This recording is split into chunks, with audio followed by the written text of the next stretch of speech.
Perfect. Perfect.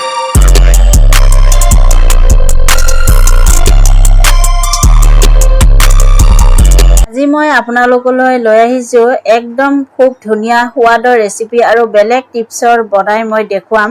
নৱমী পূজাৰ প্ৰসাদ হিচাপে এনেকৈ হালৱা বনাই দিব পাৰিব এই হালৱা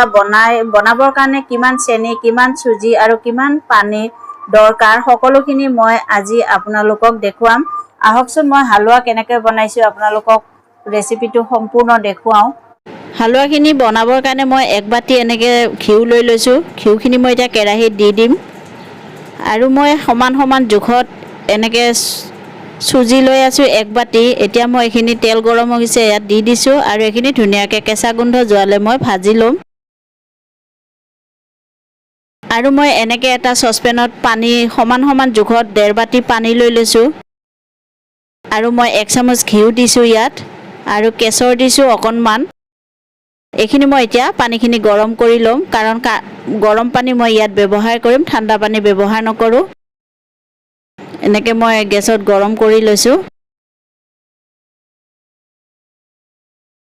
এতিয়া মই ইয়াত অকণমান বেচন দি দিছোঁ 1 চামুচ বেচন দিলে মানে এইখিনি হালৱাখিনি খাবলৈ ভাল হয় আপোনালোকে আটাও দিব পাৰে আৰু মই এনেকৈ ড্ৰাই ফ্ৰুট লৈ লৈছোঁ পেস্তা লৈ লৈছোঁ আলমছ বাদাম আৰু কাজু বাদাম এইখিনি মই এতিয়া ইয়াত দি দিম এনেকৈ মই গোটেইখিনি ভাজি ল'ম এনেকৈ মই পানীখিনি গৰম কৰি লৈছিলোঁ যে এতিয়া এইখিনি মই সুজিখিনিত দি আছোঁ গৰম পানী দিলে সুজিখিনি ধুনীয়াকৈ সোনকালে ফুলি উঠিব আৰু হালৱাখিনিও খাবলৈ ভাল লাগিব গোটেই পানীখিনি মই এনেকৈ দি দিছোঁ 1 বাটি মই এনেকৈ চেনি দি আছোঁ সমান সমান জোখত মই গোটেইখিনি দিছোঁ আপোনালোকে এনেকৈ সমান সমান জোখত দিব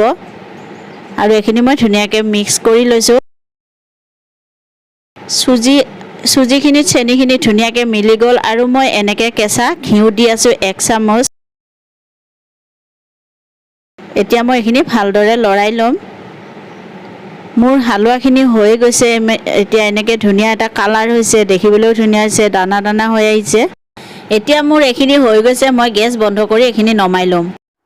এনেকৈ মই সম্পূৰ্ণ আপোনালোকক হালৱাখিনি বনাই দেখুৱালোঁ আপোনালোকে এনেকৈ হালৱাখিনি ঘৰত বনাই খাব আৰু খায়ো খুব ভাল পাব আৰু মোৰ এই ৰেচিপিটো চাই যদি আপোনালোকৰ ভাল লাগে তেতিয়াহ'লে প্লিজ এটা ছাবস্ক্ৰাইব কৰি দিব আৰু লগতে এটা লাইক কৰি দিব ধন্যবাদ